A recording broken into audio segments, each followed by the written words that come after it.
A couple of days ago, we learned about the discovery of the electron by J.J. Thomson. He used a cathode ray tube in order to determine that these mysterious greenish cathode rays were really beams of negatively charged subatomic particles.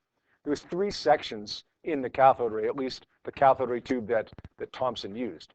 There was this first section that sometimes we call the acceleration chamber, where the charged particles speed up. We would analyze that chamber by saying EI is equal to EF. In other words, electric potential energy converted to kinetic energy. QV is equal to 1/2 mv squared. That's the first section. Then these mysterious cathode rays, these beams of whatever, go through what we call the velocity selection chamber, where some of them go straight through, some of them get deflected upwards or downwards. The ones that go straight through are the ones that we care about. And for those ones, we say Fe is equal to Fm. The electric force is equal to the magnetic force. So in other words, it would be QE is equal to QVB. And generally what we end up doing in that section, cancel out the Q's, solve for V. So the particles that go straight through undeflected have that speed. V is equal to whatever the electric field is divided by the magnetic field. Then we go to the third section, which I call the main chamber, but doesn't really have an official name for it, where we find that we have just a magnetic field that causes the particles to be deflected in a circle. So we say Fc is equal to Fm. And then we say mv squared over r is equal to QVB. And then if you're Thomson, don't know anything about these beams of negatively charged particles or these cathode rays, we end up solving for not mass, not charge, but Q over the mass, charge to mass ratio. It becomes V over B times R. Now B, Thomson knows. R, Thomson knows. V, he knows now because he just found it in this velocity selection chamber. Calculates the value of Q over M, works out to be 1.76 times 10 to the 11 coulombs per kilogram. Really, really big number, bigger than any other charge to mass ratio ever found, means the mass is smaller than the mass of anything else. In other words, smaller than the mass of the atom. It's got to be subatomic. A negatively charged subatomic particle that he called an electron. There's the discovery of the electron. That was 2 days ago. Today, or yesterday I should say, we zoomed forward a little bit to a guy named Robert Millikan, who did an experiment called the oil drop experiment, which was designed not to just prove what Thomson had found, but rather was designed to go a step further. We've got the charge to mass ratio now from Thomson's experiment. We want not the charge to mass ratio, but rather we want the charge and the mass, the exact number for the charge and the exact number for the mass. The oil drop experiment was set up like this. We get 2 charged parallel plates. They're charged by this battery right here. Maybe the battery is set up this way. Maybe it's set up the other way. It doesn't really matter. Got a positive terminal, which makes, in this case, the top plate positive and the bottom plate negative. But if it was reversed, okay, the top plate would be negative, bottom plate positive. Doesn't really matter. We inject these oil droplets, hundreds of them, in between these plates. Some of these oil droplets are negatively charged. Some of these oil droplets are positively charged. We're going to focus on the negative ones right now. The negative oil drops experience 2 forces. What's one of the forces that this negative oil drop will experience as it's in between these 2 charged parallel plates? What's one of them? Yep, gravity. Which way does gravity act? Good. Gravity acts downward. In fact, let's label that on both of them, because gravity acts downward on both of them, right? Whether it's positive or negative, they both have mass. Gravity acts down on both. What's the other force, though, that acts on this first particle? Good, the electric force. And which way does that act, Jake? Good. The negative is attracted toward the positive. So it's an upward force in this case. Which way would the electric force be on the second particle? Toward the negative, right? It's attracted toward the negative plate or repelled by the positive. So in both cases, we could get an acceleration here, right? In this case, we're certainly going to get an acceleration. In this case, if one force is bigger than the other, we'll get an acceleration. But in the first case, we could also have these forces balancing. If they balance, if Fe equals Fg, then these particles must be either suspended In other words, not moving, just hovering. Or what? Not accelerating, but not suspended, moving up or down at a constant speed. So if these two forces balance each other, it's either suspended or constant speed. Fe equals Fg. QE equals m times g. Solve for Q. Charge of an oil droplet. Now, in the second scenario there, where Fe and Fg are in the same direction, and in the first scenario, when one force is bigger than the other, we can't balance these out. Rather, what we're going to say is F net is equal to the sum of the forces, Fe plus Fg. M times A equals QE plus mg. Hey, can I cancel those masses out there? Can I cancel those masses? John? No, they don't appear in every term, right? Got to be in every term in order to cancel. Bottom line is we can still solve for charge here, get a certain value. You do this hundreds of times, and what should we find? Well, each oil drop that we measure the charge of should have a charge of either 1.6 times 10 to the minus 19 coulombs, or what? A multiple of that, right? Multiply that by 3. Multiply that by 326. Multiply that by 10,145. Those are the possible charges. But I'm not going to multiply that by 6.4 and get a valid amount of charge, because you can't have 6.4 times that. You can have 5 times that, or 6 times that, or 7 times that, but nothing in between. Two conclusions that Millikan made from this. One, we have what we call an elementary charge, and that value is 1.6 times 10 to the minus 19 coulombs. And that's also the charge of the electron, the smallest charge you can have. Second conclusion, charge is, what's that word I'm looking for? Charge is, starts with a Q. Quantized. Quantized means only certain allowable amounts, right? 1.6 or 2 times that, or 14 times that, or 6,134 times that, but not 16,132.7 times that. Charge is quantized. We talked about this analogy yesterday. It's like money. Money's quantized. We may not think of that, but it is. In Canada, you can have a nickel, 5 cents, or you can have a whole number multiple of nickels. Right? I can have 5 cents, or I can have 65 cents, or I can have $4.25. But in Canada, you can no longer have $4.23. It has to be a nickel or a whole number multiple of nickels. Okay? Money's quantized. Charge is quantized in the same way, except the multiple isn't 5 cents, or the elementary money isn't 5 cents. The elementary charge is 1.6 times 10 to the minus 19 coulombs. Right? All right. We had some work that we were working on yesterday in class. You probably finished up all of these in class as opposed to for homework. But we'll take a look at the 4 questions that we're working on now here. First ones are on page 763.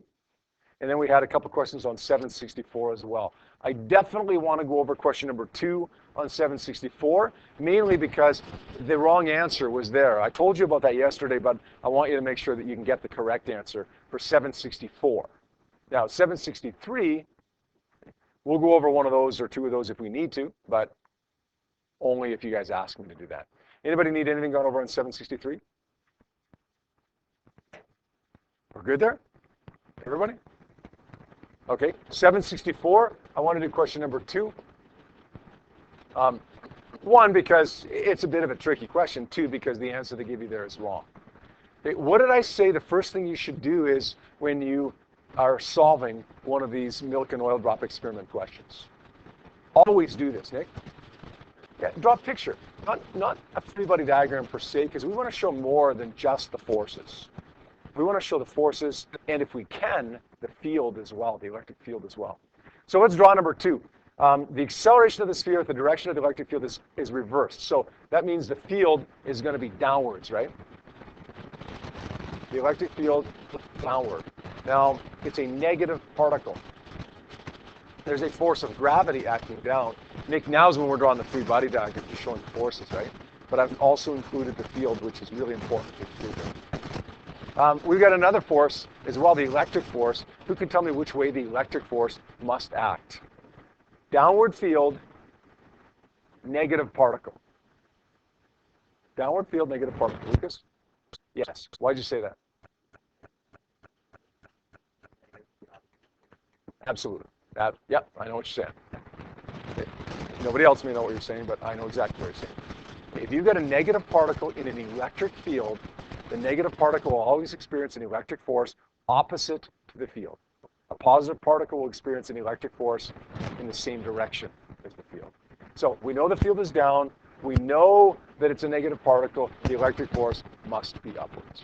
Now, I don't know how long to draw it because I don't know which force is bigger, gravity or electric force.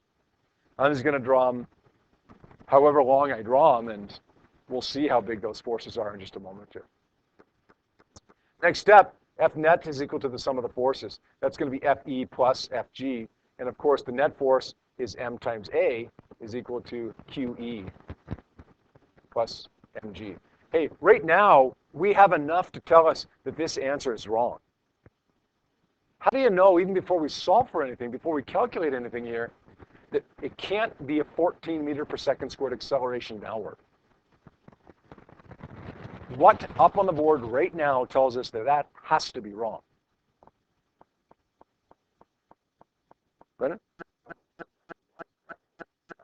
Okay, so force of gravity acts downward, which would cause an acceleration by itself of 9.81 meters per second squared. If you're going to have an acceleration downward that's bigger than 9.81, then what do you got to have? You got to have another force acting down to help gravity, not another force acting up to counter gravity, right? So we don't know what this acceleration is going to be. It could be upwards if this is bigger. It could be downwards if this is bigger. But we know that it's not 14 meters per second squared downwards. Could be 10 meters, or sorry, could be 6 meters per second squared downward, but not 14. Okay, let's plug in some numbers here. We got a mass of 2 times 10 to the negative 14 kgs times the acceleration equals q, which is, what's that? Negative 5e. What's that mean? What's that mean? E is the elementary charge, so the charge here would be negative 5 times the elementary charge that Millikan discovered. So it becomes a charge of 8.0 times 10 to the negative 19 coulombs. Somebody in the other class said, well, every time you see like 5e or 12e or 6e, do we just multiply that coefficient by 1.6? Yes, yes. Now, another way that you could see charges listed, not in the context of a Millikan oil drop experiment, but maybe a cathode ray tube, or not so much a cathode ray tube, but a mass spectrometer, which is really the same thing as a cathode ray tube, except it uses ions rather than electrons. Maybe we see a sodium ion or an oxygen ion. This would be 1 times the elementary charge. This would be negative 2 times the elementary charge, right? Okay, so just be prepared to see a couple different ways of expressing the amount of charge we have. Okay, here we have 8 times 10 to the negative 19 coulombs. The electric field is 1 times 10 to the 5. The mass is 2 times 10 to the negative 14 again, and g is 9.81. Let's worry about negatives and positives here now. We don't know which way the acceleration is yet, but we do know the electric force is upward. We have that drawn upwards, and the gravity force is downward. Let's calculate this as a group now. Get the right-hand side first. We're going to say 8 times 10 to the minus 19 times 1 times 10 to the 5. Let's subtract from that, because it's plus a negative, 2 times 10 to the minus 14 times 9.81. Now let's divide that by the mass. Right, Reese? Let's divide that by the mass. 2 times 10 to the minus 14. And we get an acceleration here of neg 5.81.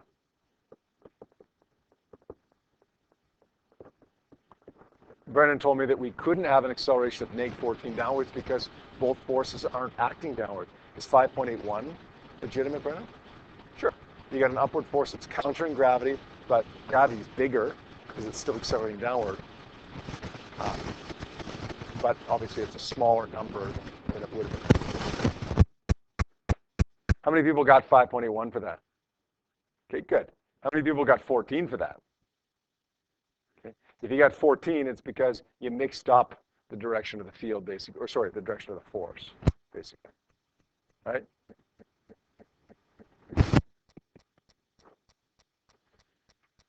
All right. Here's the bad news. The good news is you have 2.5 weeks to do it. The bad news is got a little bit of homework for you over the break. Won't give you any more formal homework, but just these questions, 767, number 1 to 7. I would suggest that you work on some multiple choice questions as well at the end of that booklet that I gave you here with your worksheets. And I would also suggest that you do the worksheets for the cathode ray tube and the oil drop experiment. I think it's 21 and 22 or 22 and 23. You'll see by the title of them. Those aren't formal homework. They're not mandatory, but I would suggest you do those things if you can find a few minutes over the break to do them. This is what you have to do. Page 767, number 1 to 7. All right, today we're going to focus on nuclear reactions. But to do that, we have to actually be familiar with a certain notation that describes isotopes or versions of elements that if you're taking chemistry, you'll probably already be familiar with. Basically, if we want to describe the nucleus of an atom, forget about the electrons orbiting around. This is not chemistry. Okay, this is nuclear physics. We don't care about the electrons orbiting around the nucleus. We care about the nucleus itself. X would be the symbol for the element. Carbon, uranium, nitrogen, thorium, plutonium, silver, whatever. X is a symbol for the element. A would stand for the atomic number. The atomic number is simply the number of protons. And Z would stand for the mass number, which is simply the number of protons plus the number of neutrons. Nowhere in this isotope notation do you see the number of electrons. The reason you don't see the number of electrons is because there are no electrons in the nucleus. It's protons and neutrons, that's it.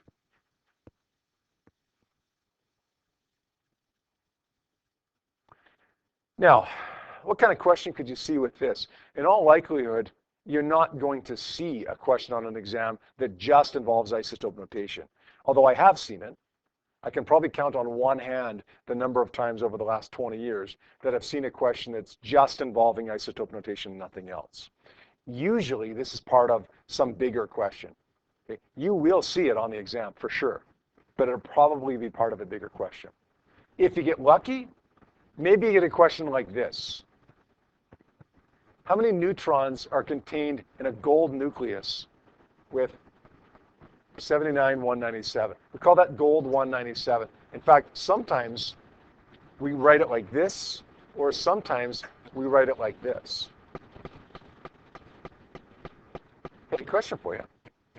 If it's written like 197 AU or AU 197, how do we know what the other number is? If we're not given the other number, how do we figure it out? Yeah.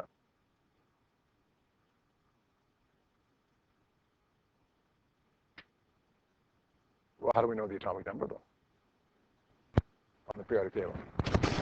So you guys have on the back of your data sheets, and you've had this for every test, a periodic table. You have never once needed to use it. Today, we're going to need to use it. The atomic number is the number of protons, and that number of protons is always listed on your periodic table as the smaller number. So even if you're not given the atomic number 79, you know that it's 79 for gold. Got to be. Now, 197, hey, all bets are off for that one. You could have different numbers of neutrons for gold, but you got to always have 79 protons. If it's not 79 protons, it isn't gold. The element is defined by how many protons you have. So if you're not given the bottom number, you can get it from your periodic table. You can't get the top number from the periodic table, and that's why any way you look at the notation, it's going to have the top number given to you. Okay, let's go back to the question at hand here. How many neutrons in there? Well, let's first identify how many protons. The bottom number, the atomic number, is the number of protons. So there's got to be 79 there. How many neutrons?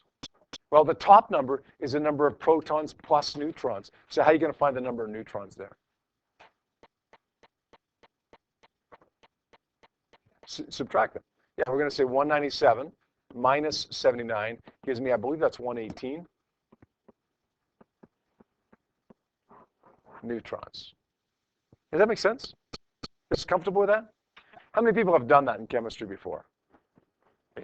I guess pretty much everyone that's taken chemistry has done that before. Are we okay without doing these two questions, or should we do them here? You guys feel comfortable with that? As long as you know what the bottom number is and the top number is, it should be straightforward, right? It's just keeping what those two numbers are straight. Okay, so why did we learn isotope notation? Well, we learned isotope notation so that we can understand better the processes that take place within this phenomenon that we call radioactivity, which radioactivity, we say, is a natural process and a random process. What do I mean by that? Well, natural means that it happens on its own. We don't control it. It's not artificial. You can get artificial nuclear reactions, but basic radioactivity is, it just happens. Nature does it. We don't make it happen. Nature makes it happen. We say it's random in that we don't control when it happens. We can't control whether it happens, but we also can't control when it happens. If it's going to happen, it's going to happen. If it ain't going to happen, it ain't going to happen. If it's going to happen, it happens when it wants to, not when we want it to. In fact, not only can we not control when it happens, we can't even predict when it happens. If we look at a big enough group of elements or of atoms, then we can make predictions about the group based on statistics. But we can't predict what's going to happen to an individual atom or an individual nucleus beyond probabilities, certain probabilities. No certainty to it at all. What we call a quantum event. Yep. Yep.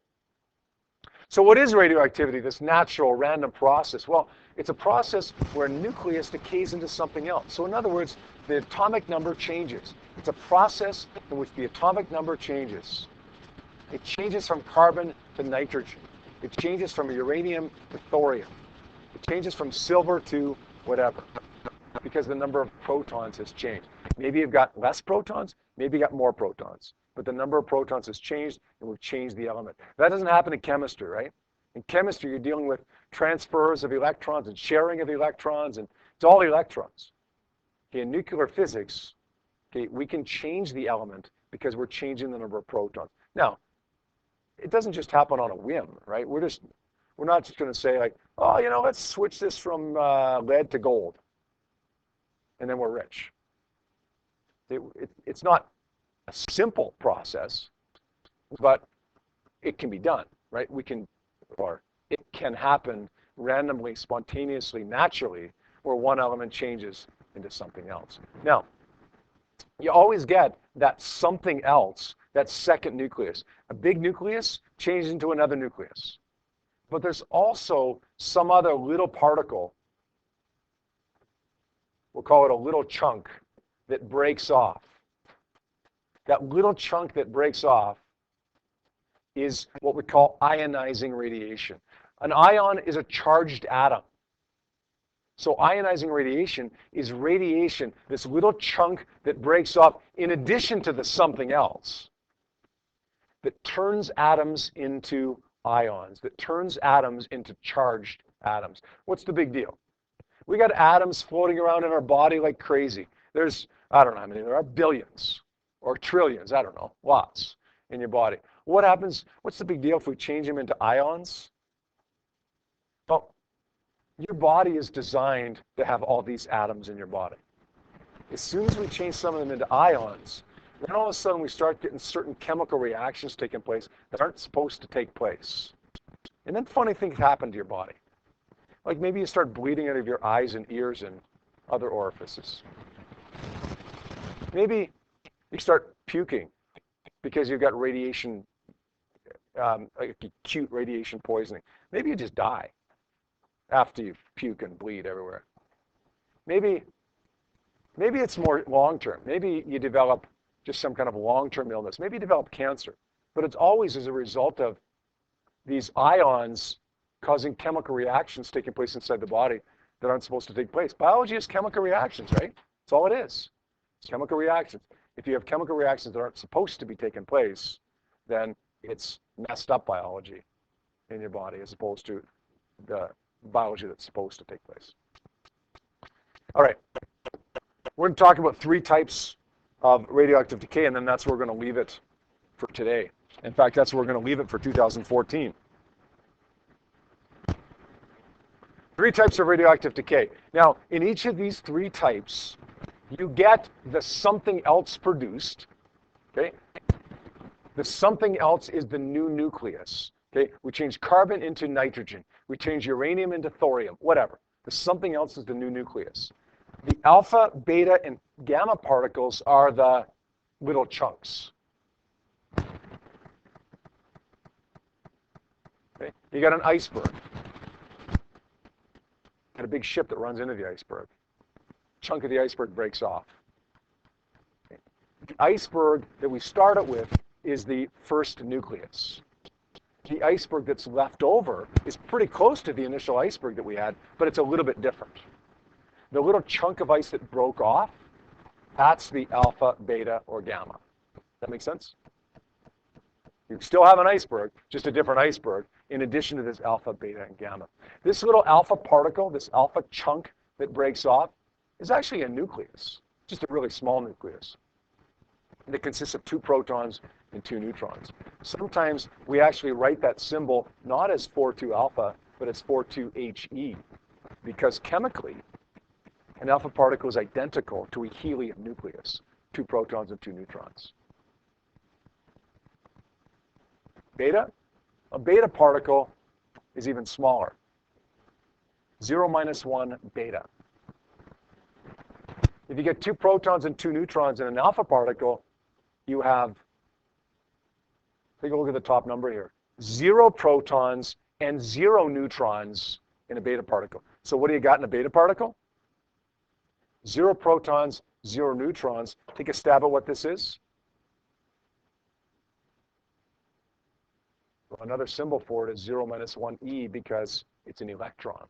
Now, if you're not just blindly writing, if you're actually thinking about this, you might have a question, how do we get an electron out of the nucleus when there are no electrons in the nucleus? We'll see in a minute. There's another type of beta decay, by the way. This is called beta minus. Beta plus looks like this. How many protons there? Look at the top number. 0 protons and neutrons. What? I got 0 protons, 0 neutrons. What's the plus 1 then, Jake? Nope. That's an alpha particle. An alpha would be 2 plus and then 4 on the top, right? How many people have read the book Angels and Demons or watched the movie Angels and Demons? So if you've read that book or saw the movie, then you've heard of the word antimatter. Antimatter has the exact same property of its matter equivalent, except for one thing, in this case, charge. This is what we call a positron. It's not an electron. It's a positron. It's the antiparticle of an electron. 0 protons, 0 neutrons, 0 electrons. It's a positron. It has all the exact same properties as an electron has, except the charge. It's not a proton. Protons are 1,000 times heavier than this. This has the mass of an electron.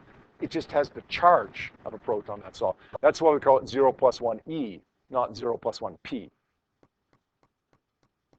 Finally, gamma. Oh, this one's easy. How many protons? Zero. How many neutrons? Zero. How many electrons? Zero. How many positrons? Zero. What is this? Let's go back to the very first day of our electromagnetic radiation unit. Radio waves, microwaves, infrared, visible light, ultraviolet, X-rays, gamma rays. How did we say gamma rays were produced? By nuclear decay. This is electromagnetic radiation. This is just energy. This isn't matter or antimatter like the ones above are. This is just energy. Now we'll see if in the next 11 minutes if we can establish how each of these are caused. Let's look at alpha particles. How alpha decay occurs. This usually happens in big elements. Here's why. There are three forces that are acting inside the nucleus. We care about two of them here right now. Okay, that's all I'm going to mention here right now. We've got the electrostatic force that acts between charges, right? It doesn't actually act between the proton and neutron. You might think that they would attract each other by the electric force, but they don't. Remember, charged objects attract neutral objects because of a separation of charge. You can't get a separation of charge in a neutron. So protons don't attract neutrons electrically. In other words, the only electric force you have is a repulsive force between proton and proton. So we get an electric repulsive force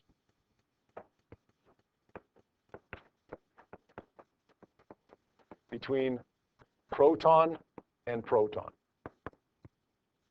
The protons push away the protons.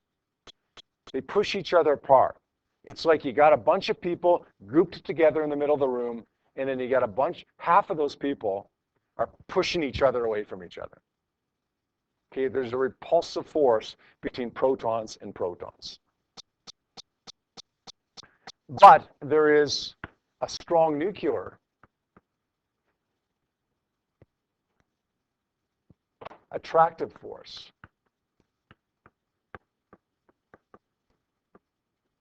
It's not just a nuclear force that is strong value. We call it the strong nuclear force.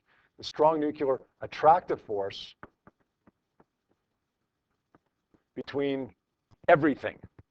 We'll say between all nucleons. A nucleon is a proton or a neutron. So it's between protons and protons, protons and neutrons, neutrons and neutrons. The strong nuclear force keeps it together. So if we go back to our analogy here, a bunch of people in the middle of the room, everybody's holding hands, keeping that group together. That's the strong nuclear force. There's half the people in the middle that are also pushing away, okay, pushing each other away. That's the repulsive electric force. If the people holding hands are holding hands stronger than the people pushing away, then that group stays together. But if the people pushing, if that force is stronger than the people holding hands, then that group breaks apart. So if the strong nuclear force wins, then the nucleus is stable. But if the electric force wins, then the nucleus breaks apart. Does that make sense? When does the strong nuclear force win? Well, when does the electrostatic repulsive force win? This one wins, and therefore the nucleus breaks apart if you have too many protons. It's not the number of protons per se, it's the number of protons relative to the number of neutrons. You have too many protons relative to the number of neutrons. You end up making, you get more protons, you increase the strong nuclear force, but you increase the repulsive force even more. So at some point, here's the repulsive force with my left hand, here's the attractive force. They both get bigger, but at some point, the repulsive force overtakes the attractive force, and the nucleus is no longer stable. It can break apart. And when it does break apart, this chunk is what flies off. That's the little chunk of the iceberg that breaks off. The alpha particle, the helium nucleus. And then, of course, we're still left with a big iceberg. It's just a different iceberg than you had before.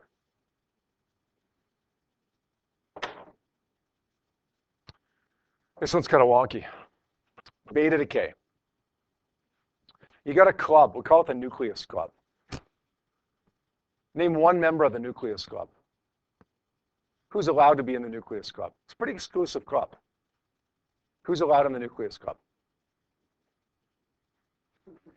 No, definitely not. Definitely not Lucas Shute. Who's allowed in the nucleus club? Protons and neutrons. Who else? Nobody. The electrons aren't allowed in there. Positrons aren't allowed in there. Protons and neutrons are allowed in the nucleus club. Here's what happens sometimes with this nucleus club, though. Sometimes you have too many neutrons. You upset the balance.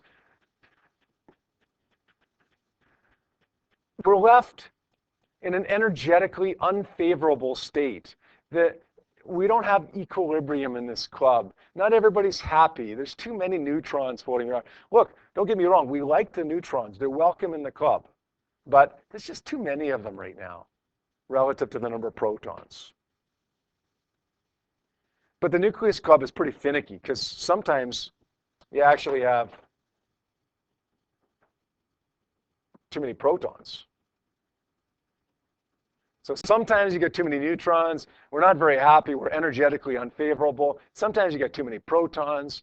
Nucleus is energetically unfavorable. That's why, by the way, guys, there's about 2,500 different versions of elements, 2,500 isotopes of the 115 odd elements.